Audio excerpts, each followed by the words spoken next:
एक बहुत उनके जीवन का एक ऐसा प्रसंग आपके सामने रख रहा हूं कि जहां जहां पुण्यात्मा चले जाते हैं उन पुण्यात्माओं के लिए कौन कौन स्वयं आगे आता है, और उनके अपमान भी होते हैं तो स्वयं अपमान करने वालों को भी उनके चरणों में कैसे नम्रीभूत होना पड़ता है।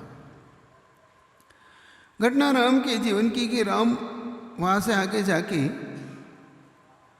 मनोक के देश प्रवेश को प्राप्त करते हुए ताप्ती नदी के मध्य में बहती हुई एक निर्जन वन में पहुंचते, वहां से आगे बढ़ते और अरुण नाम के ग्राम में पहुंचते हुए बहुत भूख और प्यास तीनों को सताती है। तीनों भूखे प्यास रहते हैं, राम भी, लक्ष्मण भी, सीता भी। और वो भूखे प्यास के साथ तो एक घर के बाहर बैठकर पानी मांगते हैं। वहीं पर एक कपिल नाम का व्यक्ति, उसकी पत्नी उसको पानी लाके सीता को पिलाती है, और इतने में वो जब आता है लौटकर लकड़ी काट कर लाता है तो बड़े दुर्वचन बोलता है। किससे? राम और लक्ष्मण से बहुत दुर्वचन बोलता है कि तुमने आखिर क्यों इसको पानी पिला रहे हो, ये पानी पिलाने लायक लोग नहीं है, किसी को भी घर में प्रवेश दे देते हो।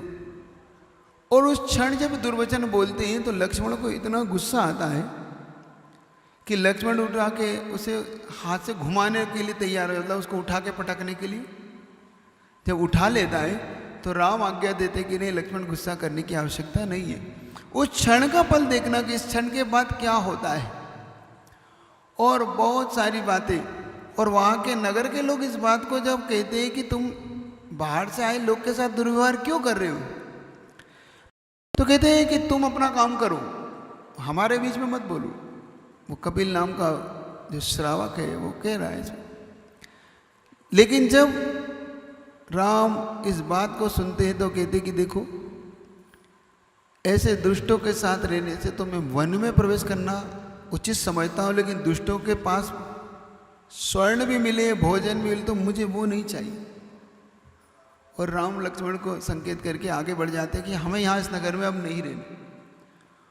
और उस नगर से बाहर जाके जैसे वन में प्रवेश करते तो राम सोचते हैं कि अब चातुर्मास निकट है, वर्षा होने वाली है, तो क्यों ना इसी वन में हम अपना 4 महीने का यहीं पर घर बना के रहे, एक कुटिया बना के। और वो कुटिया एक ऐसी जगह बनाते हैं जहाँ पर एक बहुत बड़ा वट वृक्ष था, उस वट वृक्ष के नीचे टूटी फूटी सी कुटिया को व्यवस्थित करके वो रहने लग जाते। संयोग से उसी वृक्ष के नीचे एक यक्ष रहता है। यक्ष व्यंतर जाति में भूत पिशाच यक्ष होते ना आपकी जाति, तो यक्ष जाति का देव वहाँ पर रहता है। वो देव उनके तेज के कारण टिक नहीं पाता वो, तो पहले वो सोचता है कि कौन है, फिर अपने इंद्र से, यक्ष की जो इंद्र उनके पास जाके कहता है कि 2 लोग मेरे रहने के स्थान पर विघ्न उत्पन्न कर रहे हैं। तो यक्ष उनका इंद्र कहता है कि चलो मैं देखता हूँ कौन तुम्हें वहाँ से हटा रहा है। और यक्षों का इंद्र जब पहुँचता है तो वो अवधि ज्ञान से जानता है कि ये तो नारायण और बलभद्र है। और नारायण और बलभद्र जानकर यक्षों का इंद्र स्वयं उनके लिए एक बहुत बड़ी नगरी तैयार करता है। देखना, स्वयं पुण्यवानों के लिए देवताओं को भी धरती पर कैसे उतरना पड़ता है। और पुण्य जब कम पड़ जाए तो, पुण्य जब बड़ा हुआ होता है तो स्वयं इंद्र, देव, यक्ष, राक्षस सारे उतर उतर के सेवा में, और कम पड़ जाए तो हाथ में आई हुई चीज भी विचित्र था।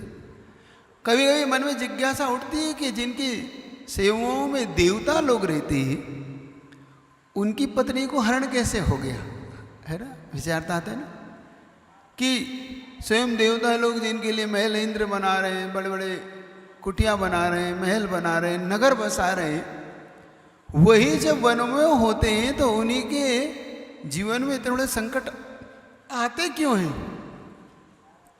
तो उत्तर यही है कि जब तक पुण्य करार, जब तक पुण्य पल्ले में रहता है, चाहे वो तीर्थंकर भी क्यों ना हो, आदिनाथ भगवान का जीवन देखो, जब पल्ले में पुण्य है तो स्वयं स्वधर्म कुबेर उनके चरणों में ढला हुआ है, और नहीं तो 6 महीने उन्हें भी आहार के लिए दर दर घूमना पड़ रहा है।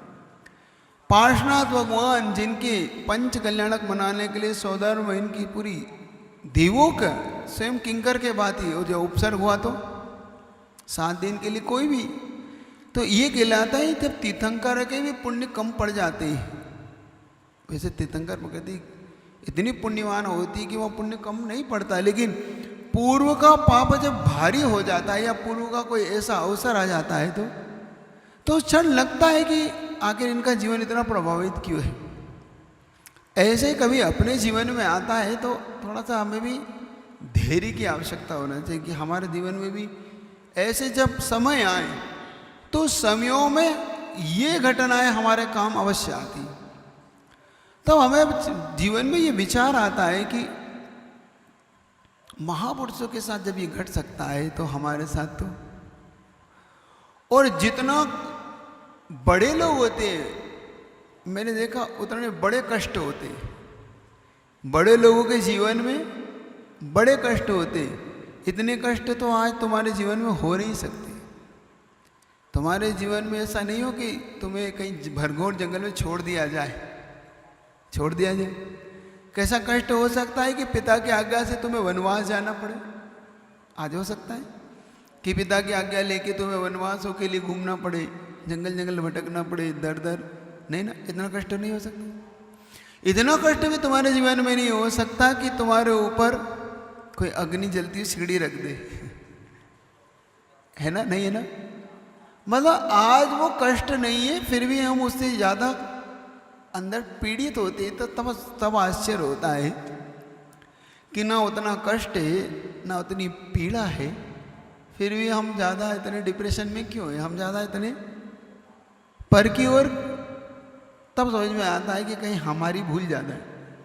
जब आप कहते हो महाराज इतना दुख कैसे दूर होगा, तब लगता है कि दुख है ही कहाँ, आप लोगों को दुख है ही कहाँ जो दुख उनके जीवन में है। वो अगर दुख आ जाए तो शायद आप तो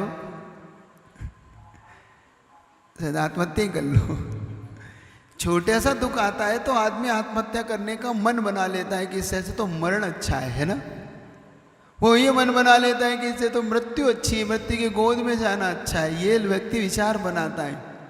लेकिन कभी भी महापुरुषों को मैंने देखा, महापुरुषों पे कभी भी कष्ट आया, लेकिन एक भी महापुरुष के जीवन का ये वर्णन नहीं मिला कि उसने आत्महत्या का मन बनाया। कभी आपको ये पढ़ने को मिला हो तो बताना।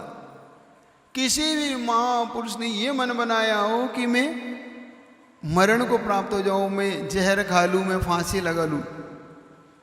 आप साधारण लोग तो जल्दी से इसके लिए मन बना लेते हो कि इससे अच्छा तो मर जाए, लेकिन किसी भी महापुरुष ने बल्कि संकटों में वो स्वर्ण जैसे खिल के आए। उन पर जितने बड़े कष्ट आए उन कष्टों में वो और ज़्यादा निखरे। मतलब उन्होंने कष्टों को चला के सहन किए, चला के उन कष्टों में गए। तो ये चीज़ हम भले अब चला के स्वयं से उन कष्टों की ओर ना जाएं, लेकिन आ जाए तो कम से कम धैर्य तो रख ही सकते हैं। थोड़ा सा अपन अपने आप को हम संभाल तो सकते हैं। दूसरे को ना संभाल पाओ तो कम से कम अपने आप को तो, है ना, इतना बड़ा कष्ट तो नहीं है ना। तो कम से कम इन कष्टों में कभी आप ऐसे भाव तो नहीं लाओगे ना, पक्का ना। आप कहे तो ऐसे देते हो कि नहीं, लेकिन जब आता है तो नहीं, आत्महत्या तो करना ही नहीं है। हाँ, उसका तो नियम होगा ना, हाँ वो तो करना ही नहीं है। लेकिन कष्ट आ जाए तो हाँ, कष्ट में भी अपने आप को महापुरुषों का चिंतन, इसीलिए सुना रहा हूँ ये घटना।